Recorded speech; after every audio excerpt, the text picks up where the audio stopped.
여러분, 룻기는 참 아름다운 이야기들을 담고 있습니다.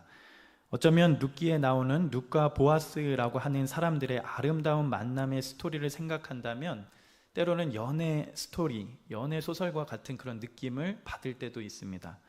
그러나 룻기는 단순하게 개인적인 사랑의 이야기를 다룬 책은 아닙니다.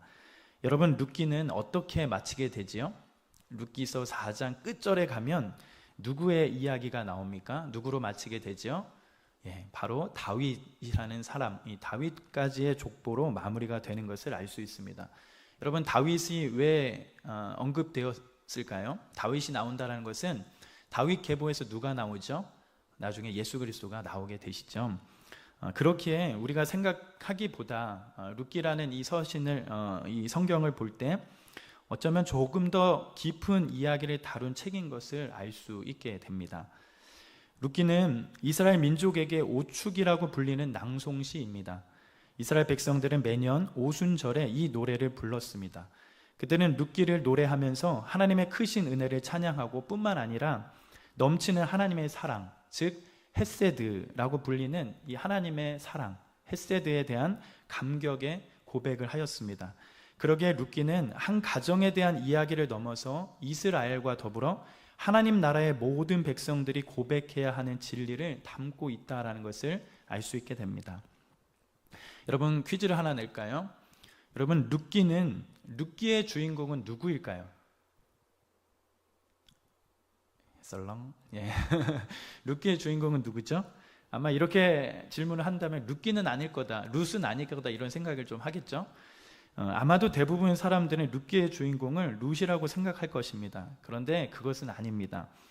룻기의 비중을 보게 된다면 누가 더 많은 배역을 차지할까요? 바로 나오미라는 사람이 나오게 됩니다.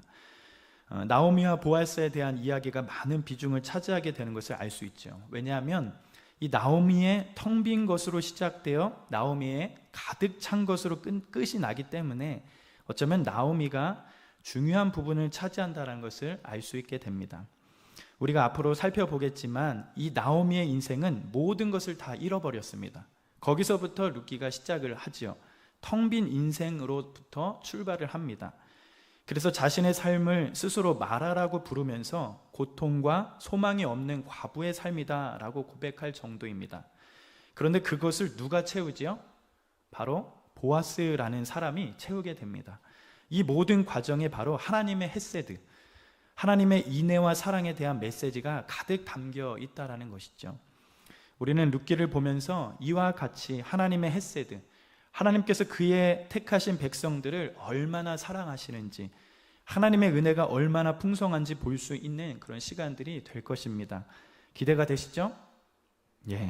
앞으로 몇 주를 통하여 우리가 이 룻기를 보면서 나를 향한 하나님의 신실한 계획하심, 일하심, 그 안에 하나님의 인애, 헤세드가 정말 깊이 묵상이 되고 또 그것 때문에 또 깊은 은혜를 누려갈 수 있는 그런 시간들이 되기를 간절히 기도합니다.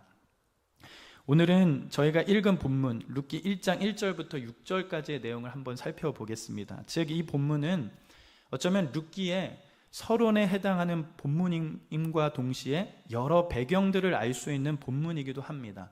우리가 책을 읽을 때 배경을 이해하는 게 참 중요하지요. 바로 우리가 읽었던 이 본문의 말씀이 이 룻기서의 배경이 되어 갑니다. 먼저는 시간적인 배경을 알 수 있습니다. 이 룻기의 시간적인 배경이 어떻게 되지요? 1장 1절에 보니 이렇게 되어 있습니다. 이렇게 시작하지요. 어떻게 시작합니까? 룻기서 1장 1절 보니까 사사들이 치리하던 때에 라고 하면서 시간적인 배경이 나오죠. 여러분들, 사사들이 치리하던 때, 즉 이 말을 다시 한다면 사사시대를 이야기하는 이야기인데, 여러분, 사사시대라고 한다면 어떤 것들이 떠오르게 되지요? 어쩌면 이스라엘 역사 가운데 가장 어두웠던 시기라 생각이 듭니다. 즉 여호수아가 죽고 그 이후에 일어난 세대들이 하나님을 알지 못하여 자기의 소견에 오른 대로, 왕이 없으므로 자기의 소견에 오른 대로 행하며 수많은 우상들을 섬겨가고 영적으로 무지한 상태로 하나님 앞에 살아갔던 그런 시대입니다. 수많은 옆나라의 공격을 받기도 하면서 쉴 새 없던 어둠의 시기였지요. 뿐만 아니라 도덕적으로 엄청나게 떨어져 있던 시기였습니다. 그들의 중심이 하나님으로부터 떠나 있으니 모든 것들이 무너져 있는 그러한 시대였죠. 그럴 때에 이스라엘 역사 가운데 가장 암울하고 어두웠을 때에 일어난 특별한 사건이 바로 이 룻기라는 것입니다. 뿐만 아니라 오늘 본문에 보니 장소적인 배경이 또한 나오게 되지요. 바로 1장 1절에 보니 어떻게 되어 있지요? 사사들이 치대한 때에 그 땅에 흉년이 드니라 유다 베들레헴의 한 사람이라고 이렇게 시작을 하죠. 즉 장소적인 배경이 지금 어디에서부터 시작하지요? 바로 베들레헴이라는 곳에서 시작이 됩니다. 우리는 여러분 베들레헴이라고 생각을 한다면 누구의 고향으로 생각을 많이 하죠? 예수님의 고향, 예수님이 태어나신 곳, 그렇게 이야기를 하죠. 바로 예수님의 고향이 생각이 들 것입니다. 그런데 지금 룻기가 쓰여진 곳은 그 이전의 이야기니까 어쩌면 예수님께서 태어나실 때에도 이 베들레헴이 그리 화려한 곳이 아니었는데 이때 당시만 해도 베들레헴은 그리 크지 않는 곳, 어쩌면 아무도 관심을 기울이지 않고 관심을 갖지 않은 그런 곳이다 이야기를 할 수 있습니다. 이스라엘의 작은 동네에 불과한 곳이죠. 그런 작은 동네 베들레헴에 지금 어떤 일이 일어나고 있는 것이죠? 1절에 보니까 바로 그 땅에 흉년이 든 것입니다. 흉년이 들었다 이렇게 말합니다. 그래서 베들레헴에 살던 한 사람, 즉 에비멜렉이라고 하는 사람이 그의 아내와 그의 아예 나오미와 함께 두 아들을 데리고 요단강 건너편 모압으로 이주하게 되었다라고 이렇게 출발을 합니다. 근데 이 가정이 모압으로 가서 이주를 하였는데 어떻게 하였죠? 아예 정착을 해버리게 됩니다. 모압에 가서 보니 너무 좋은 것이에요. 먹을 것이 너무 풍부해요. 풍족합니다. 살만합니다. 근데 문제는 이 가정에 문제가 생기게 되어지지요. 함께 모압으로 떠난 것을 주도했던 사람 에비멜렉이라고 하는 그 가장이 죽게 됩니다. 졸지에 나오미는, 이 룻기의 주인공이 되어가는 이 나오미는 남편을 잃게 되어지는 거죠. 그래도 남편은 없지만 다시 모압으로 같이 온 이 두 아들을 보면서 힘을 내어 살게 되는데 이 두 아들도 10년이 지난 후에 어떻게 됩니까? 죽게 된다라고 이렇게 시작을 합니다. 10년째가 될 때, 모압에 이사 온 지 10년째가 될 때 남편뿐만 아니라 이 두 아들을 다 잃게 되는 그런 상황에 놓이게 됩니다. 나오미 입장에서는 베들레헴에서 이주해서 모압으로 왔는데 함께 온 네 식구 중에 나오미를 제외하고 모두 죽게 되었다라는 것입니다. 졸지에 나오미는 무엇이 됐죠? 과부가 됐어요. 뿐만 아니라 자식마저 없는 그런 상황이 되었습니다. 그러니 나오미의 삶은 어땠을까요? 그저 소망 없는 늙은 나오미의 삶이 된 것이지요. 모든 것을 다 잃게 되었습니다. 여러분, 만약에 여러분들이 나오미의 입장이 된다면 어떠한 것을 경험할 수 있을까요? 흉년이 들어서 먹고 사는 것이 문제가 되어 고향을 떠나 낯선 곳에 이주를 했는데 졸지에 남편이 죽고 과부가 됐어요.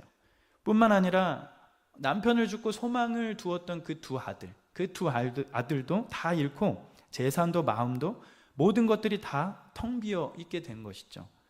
어쩌면 살고 싶어서 고향을 저버리고 낯선 곳에 왔는데 모든 것을 다 잃었습니다. 아마도 나오미의 입장에 되어보지 않고는 그녀의 고통을 다 경험할 수 없을 것이에요.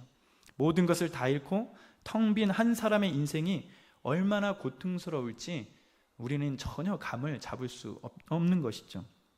그 정도로 고통스러울 것이었습니다. 그런데 그런 상황 가운데 어떤 일이 일어나게 되지요? 6절을 보면 이렇게 이야기가 펼쳐갑니다. 같이 한번 읽어볼까요? 시작.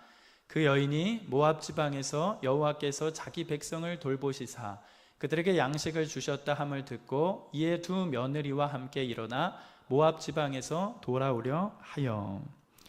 나오미는 모든 것을 다 잃었습니다. 소망이 없습니다. 고향을 떠나 살고 싶어서 온 이 모압 땅에 어쩌면 저주의 땅이 되었습니다. 그저 나오미에게 남은 것이라고는 텅 빈 가슴과 텅 비어 있는 그녀의 삶일 것입니다. 아무것도 그녀의 삶에 남은 것이 없습니다. 그런데 저 멀리 자신의 고향이었던 베들레헴에서 소리가 들려옵니다. 다시금 먹고 살만한 곳이 되었다고, 흉년으로 망해가던 그곳이 이제는 양식이 풍족해졌다라는 그런 소리가 들려옵니다. 그래도 어쩌면 이왕 죽느니 고향에 가서 죽겠다라고 하는 심정으로 고향으로 발걸음을 돌리려고 하는 것이죠. 그러면 우리가 이 부분에서 한 번쯤은 고민해 봐야 합니다. 왜 나오미의 인생은 이렇게 비참하게 되어진 것일까? 이 엘리멜렉이라고 하는 이 집안이 왜 이토록 비참하게 몰락한 것일까? 남편은 왜 모압에서 정착하기로 결정하자마자 죽게 되었고, 두 아들은 왜 10년이 지난 후에 갑작스럽게 자녀를 남기지 못한 채 다 죽게 되었을까? 이렇게 텅 빈 이야기가 왜 룻기의 가장 주요한 배경이 되어야 하는 것일까 하는 그런 질문이 들어야 하는 것이죠. 때로는 이런 텅 빈 이야기를 들으면 결국 이 가정이 이렇게 몰락한 이유를 그들이 약속의 땅을 떠났기 때문에 심판을 받은 것이다 라고 말할 수도 있을 것입니다. 하나님의 약속의 땅을 하나님의 허락도 없이 떠났기 때문에 이렇게 저주를 받은 것이다 라고 말할 수 있다라는 것이죠. 그러나 정말 본문이 진노하시는 하나님의 손에 놓인 이 한 집안의 몰락하는 이야기에서 시작되는 것일까 생각이 들게 됩니다. 여기서 중요한 것은 1장 1절, 이 룻기의 배경이 되는 이야기를 잘 살펴볼 필요가 있습니다. 1장 1절에서 표현할 때 어떻게 표현하지요? 그 땅에 흉년이 드니라 이렇게 시작을 합니다. 즉 베들레헴이라는 곳이 흉년이 들었다는 것입니다.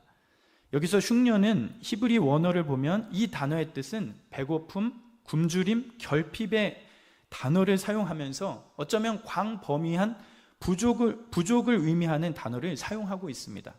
그러기에 그저 먹을 것이 조금 부족하다라는 것이 아니라 정말 먹을 것이 하나도 없는 상태, 참아도 되는 수준이 아니라 정말 견딜 수 없는 정도의 기근이 있다라는 것, 처절한 굶주림의 상황이 되었다라는 것을 알 수 있습니다. 여러분, 만약에 여러분이 사는 곳이 이렇게 경제적으로나 상황적으로 어렵게 된다면 여러분 어떻게 되지요? 먹고 살 만한 게 없어요. 아무리 찾아봐도 내가 살 수 있는 그런 환경이 절대 아니에요. 그러면 어떻게 됩니까? 그곳을 떠날 수밖에 없죠. 왜냐하면 모든 것이 파괴가 되는 상황이에요. 그냥 죽는 것이 아니죠. 사람의 도리로 할 수 있는 것이 아무도 없습니다. 다 말라가게 되는 것이죠. 말라서 죽게 되는 경우에. 그런 상황 속에서 믿음으로 약속의 땅을 떠나지 말고 그 기근을 견디라라고 말할 수 있겠습니까? 정말 쉽지 않다라는 거죠. 단순히 엘리멜렉의 가정이 베들레헴을 떠난 것이 단순히 죄일 수는 있어도 한 집안 전체가 풍비박산 나는 죄는 아니라 생각이 듭니다. 우리가 믿는 하나님이 그 정도의 하나님은 아니시는 거죠. 정말 배고프고 힘들고 지치고 견디다 못해 베들레헴을 떠난 것인데 남편을 죽이시고 자식까지 죽이시는 그러한 하나님이시라면 어쩌면 정말 끔찍한 일인 것이죠. 정말 하나님이 그런 분이실까 생각이 듭니다. 하나님은 그런 분이 아니시죠. 중요한 것은 바로 이 땅에 흉년이 들었다라는 것입니다. 즉 엘리멜렉의 집안이 문제가 아니라, 나오미 가정이 문제가 아니라 그 땅, 즉 베들레헴이 흉년이 든 것, 정말 그 땅을 떠날 수밖에 없었던 이유, 즉 베들레헴의 문제가 더 크다라는 것을 알 수 있게 됩니다. 여러분, 지금 룻기가 쓰여져 있는 것은 어떤 시대라고 했죠? 사사시대라고 했습니다. 어쩌면 가장 어두운 시기라고 했죠. 그럼에도 불구하고 이 베들레헴이라는 곳은 어느 정도의 은혜가 남아있는 지역이었습니다. 율법이 전혀 효력을 발휘하지 못했던 시기였음에도 불구하고 사회적 약자를 위한 이삭줍기라는 사회보장 제도로 율법이 여전히 운영되었던 공동체가 있었던 곳이에요. 이삭줍기. 뭐가 생각나죠? 마치 농부가 농사를 다 짓고 나서 소득을 다 거치고 나서 이삭을 좀 남겨놓는 거예요. 왜 남겨놓을까요? 나그네와 과부와 여러 이 생계를 유지할 수 없는 사람들에게 도움을 주기 위해서 이삭을 남겨놓는 것이죠. 그러한 제도가 아직까지는 이 땅에 있었다라는 것이에요. 또한 기업물을 자라고 하는 이 고엘 제도가 시행되었는지 알 수는 없지만 적어도 내 친족의 고통에 대해서 책임져야 하는 의식과 법이 그래도 남아있었던 공동체였습니다. 베들레헴은 사사시대라는 영적인 어두운 시기에 있음에도 불구하고 여전히 살아있는 공동체, 은혜가 있는 신앙 공동체였다는 거예요. 그런데 그 땅에 지금 무엇이 든 거예요? 흉년이 들었다라는 겁니다. 가장 신실했던 이곳이 기근이 들었다라고 이렇게 출발을 합니다. 여러분 생각을 해보세요. 구약을 보면 하나님께서 그의 백성들을 인도해 가실 때 때로는 풍요와 기근을 통해서 그의 백성들을 인도해 가실 때가 있습니다. 하나님은 그의 백성들이 순종하면 때를 따라 무엇을 주시죠? 비를 주세요. 그래서 그 땅을 풍족해 하시죠. 때로는 불순종을 하게 된다면 때로는 무엇을 주십니까? 가뭄을 주세요. 그래서 이스라엘 백성들이 하나님을 바라볼 수 있는 그런 훈련들을 시키시기도 하시죠. 즉 다시 말하면 적절한 시기에 내리는 비는 하나님께 순종한 백성을 위한 복이시고, 비가 내리지 않는 것은 하나님께 불순종한 백성을 위한 징계와 저주였다라는 것을 알 수 있습니다. 그렇다면 이 베들레헴의 흉년이 들었다라는 것은 무엇을 의미할 거예요?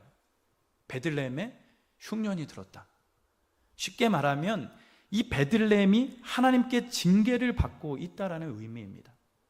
그래도 하나님을 경외하고 은혜가 있는 신앙 공동체로 서 갔었지만 이제는 이 베들레헴마저도 하나님께 불순종하고 우상 숭배를 하며 사사시대의 어두운 영적인 상태와 동일하게 그렇게 가고 있다라는 것입니다.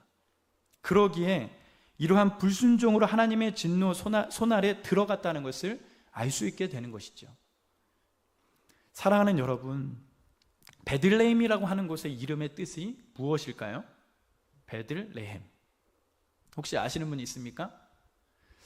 바로 이 베들레헴이라는 지명은 집을 의미하는 베이트와 빵을 의미하는 레헴의 합성어로 되어 있습니다. 즉 베들레헴은 이것을 합치면 뭐가 되죠? 빵집이 됩니다. 베들레헴은 빵집이라는 의미를 담고 있습니다. 근데 이 땅에 흉년이 들었다는 것은 쉽게 말하면 빵집에 뭐가 없는 거죠? 빵이 없다는 겁니다. 빵집에 빵이 없는데 여러분, 사람들이 빵집에 남아있을 이유가 있을까요? 빵집에 빵이 없는 그 가게에 사람들이 빵을 사러 갈 이유가 있겠습니까? 그럴 사람이 전혀 없지요. 빵이 없는 빵집에 사람이 남아있는다는 것은 그것만큼 어리석은 일은 없을 겁니다. 그렇게 이 엘리멜렉이 베들레헴을 떠났다는 것은 죄라고 단정짓는 것은 무리다 생각이 듭니다. 그저 생존을 위한 최선의 선택한 것이죠. 진짜 중요한 문제는 빵집에 빵이 없었다는 것. 다른 말로 한다면 하나님이 계셔야 할 곳에, 그 거룩한 땅 이 베들레헴마저도 하나님이 없다라는 것이 제일 큰 문제가 되어간다는 겁니다. 그렇다면 여러분, 이러한 문제를 우리의 삶의 문제로 한번 가져와 보십시다. 여러분, 우리가 조금 아픈 이야기일 수도 있지만 빵이 없는 빵집인 베들레헴의 이야기가 어쩌면 바로 오늘날 우리와 우리 교회의 모습들은 아닌가 생각이 듭니다. 최근 한국교회 1년의 힘든 사건들을 통하여 교회를 떠나는 많은 사람들을 마주합니다. 물론 교회를 떠나서 다른 교회에 가서 신앙생활을 하는 분들도 있지만 교회 자체를 출석하지 않고 있는 비율들이 점점 늘어가지요. 우리는 그런 성도들을 뭐라고 부르죠? 가나안 성도라고 부릅니다. 이 가나안을 거꾸로 하면 뭐죠? 안나가가 됩니다. 그렇죠? 교회에 나가지 않는 사람, 예수님을 믿는데, 하나님을 믿는데 교회에 출석하지 않는 사람을 우리가 가나안 성도라고 부르죠. 이 가나안 성도들의 비율이 점점 늘어갑니다. 더 심각한 것은 여기 앉아있는 여러분과 비슷한 나이, 즉 청년들이 교회를 떠나는 현상은 더 빨라진다는 겁니다. 청년들이 교회를 떠나는 것입니다. 저는 학생 선교단체에서 수십 년 섬겨오고 있는데 사실 이 문제는 교회 문제뿐만 아니라 대학 청년들의 모습을 보더라도 캠퍼스에서 나 정말 예수님을 믿습니다 라고 말하는 그 숫자들이 현저하게 떨어져 갑니다. 여러분, 우리 젊은 청년들이 교회를 떠나는 이유가 무엇일까요? 정말 청년들이 특별히 더 약하거나 악해서 그렇게 교회를 떠나는 것일까요? 그렇지 않을 것 같아요. 한편으로는 수많은 청년들이 영적으로 갈급함이 있는데 교회가 그것을 채워주지 못하는 것입니다. 오늘의 말씀처럼 빵집에 빵이 없는 거예요. 우리 안에 생명이 없는 것일 수도 있겠다, 그런 생각을 해보게 됩니다. 그렇다면 여러분, 빵집에 빵이 있어야 하는데, 빵집에 있어야 할 빵이 있어야 하는데 지금 잃어버린 빵은 무엇을 의미할까요? 우리에게 무엇이 필요한 걸까요? 우리 요한복음 6장 35절 말씀 같이 한번 볼까요? 요한복음 6장 35절 말씀입니다. 같이 한번 읽겠습니다. 시작. 예수께서 이르시되 나는 생명의 떡이니 내게 오는 자는 결코 줄이지 아니할 터이요 나를 믿는 자는 영원히 목마르지 아니하리라. 아멘. 이 말씀에서 떡은, 빵은 누구를 말씀하시죠? 바로 예수 그리스도 자신을 가리키면서 말씀해 가고 계십니다. 예수님께서 자신을 생명의 떡이라고 소개하십니다. 생명의 빵이라고 소개하고 가시고 계십니다. 여러분, 우리 교회 안에 반드시 있어야 할 것은 바로 예수 그리스도이십니다. 빵집에 빵이 있어야 하는데 그 빵은 바로 예수 그리스도이십니다. 어쩌면 생명의 떡에 굶주린 배고픈 이들에게 이 땅의 교회는 과연 먹을 것을 전하고 있었을까? 어쩌면 목말라 찾아온 사람에게 소금물을 주며 더 목마르게 하고 배고프게 하고 이들을 향하여 빵을 주지 않고 빵 굽는 냄새만 맡게 한 것은 아닐까 생각도 해보게 됩니다. 영적으로 굶주린 수많은 사람들이 교회 공동체 안에 들어와 하나님을 만나고 하나님의 인도하심을 받고 새롭게 한 주를 살아낼 힘과 은혜를 주어야 하는데 그렇지 못한 것이죠. 심지어 교회 안에 앉아있는 사람들에게도 어쩌면 같이 메말라 가고 기근으로 배고파하면서 그렇게 살고 있습니다. 교회에 하나님의 임재가 없고 교회 안에 예수님을 경험할 수 없는, 복음의 진정한 능력을 경험하지 못하는 그런 일들이 있는 것은 아닐까 생각이 듭니다. 사랑하는 여러분, 우리의 삶을 한번 돌아봤으면 좋겠습니다. 이러한 문제 앞에 이러한 문제가 그저 한국 교회의 모습만으로 보지 않고 우리에게는 이러한 문제가 없는지 한번 돌아봤으면 좋겠어요. 여러분, 우리의 예배는 어떻습니까? 우리의 예배의 모습은 어떻지요? 정말 우리 안에 하나님의 임재가 있고 생명이 나누어져 가고 있는가? 정말 우리 공동체와 가족 모임 안에, 가족 그 모임 소그룹 안에 정말 하나님의 임재와 생명, 정말 예수 그리스도를 중심으로 우리가 정말 살고 있는가? 나의 삶에 정말 예수님과 함께 진정으로 살고 있는가? 나의 경건한 삶에 정말 하나님의 임재가 있는가? 골방에 있을지라도 정말 내가 하나님의 임재를 경험해 가고 있는가? 어쩌면 빵집에 빵이 없는 그러한 문제 앞에 우리의 공동체는 어떠한가? 나 자신의 삶에 있어서 나의 경건에는 어떠한 모습으로 살아가고 있는가? 돌아볼 필요가 있다라고 생각이 듭니다. 남편과 두 아들마저 잃어버리고 모든 것을 다 잃어버려서 텅 빈 마음과 텅 빈 삶이 되었던 나오미에게는 이제는 한 가지 기쁜 소식이 들려옵니다. 어떤 소식일까요? 바로 흉년이 들었던 이 베들레헴이 풍년이 들어간다라는 소리를 들어갑니다. 양식을 주셨다 함을 듣고 이제는 이 모압 지방을 떠나 다시금 고향으로 돌아갑니다. 어쩌면 빵집에 다시 빵이 돌아왔다는 겁니다. 그러니 나오미는 어떻게 할 수밖에 없지요? 다시 돌아가야 하는 것이죠. 뒤를 돌아보지 않고 가야 하는 것이죠. 흉년이 들었던 곳에 다시금 먹고 살 만한 것이 많아졌다면 다시 돌아가는 것이 살 길입니다. 사랑하는 여러분, 우리를 채울 수 있는 것은 무엇입니까? 텅 빈 삶과 텅 빈 모습 속에 우리를 채울 수 있는 것은 무엇입니까? 우리의 영적인 배고픔을 채울 수 있는 것은 생명의 빵인데 우리는 바닥에 떨어져 있는 부스러기에만 눈을 두고 그렇게 살아가는 것은 아닌가 생각을 해보게 됩니다. 우리가 진짜 하나님의 임재를 구하고 진정한 생명의 떡이신 예수 그리스도를 구하십시다. 우리의 주인은 우리의 간구를 들으시고 생명의 빵으로 오실 것입니다. 하나님의 임재를 구하고 예수 그리스도의 생명이 나누어지는 그런 공동체, 그런 교회가 우리 청년 공동체가 되어가길 간절히 소망합니다. 우리의 목마름과 배고픔이 무엇으로 채워져야 하는지 생각하면서 정말 예수 그리스도 안에 살아가는 그러한 모습이 우리 형제 자매들의 삶이 되어가시길 간절히 기도하며 축복합니다. 우리가 앞으로 이 룻기라는 성경을 통하여 우리가 굶주렸던 생명의 떡, 어쩌면 잃어버린 빵이신 예수 그리스도를 다시금 만났으면 좋겠습니다. 한 여인이 텅 빈 그 삶, 모든 것을 다 잃어버렸던 소망이 없던 그 삶이 무엇으로 채워져 가는가, 그 스토리를 바라보면서 우리 안에 풍성함이 넘쳐가는 그런 시간들이 되었으면 좋겠어요. 우리의 갈급함에 은혜의 단비가 되어주실 그 하나님의 은혜를 기억하면서 매일매일의 삶이 예수 그리스도, 복음의 귀한 능력들이 중심이 되어 나타나는 저와 우리 형제 자매들의 삶이 되시길 축복하며 기도합니다.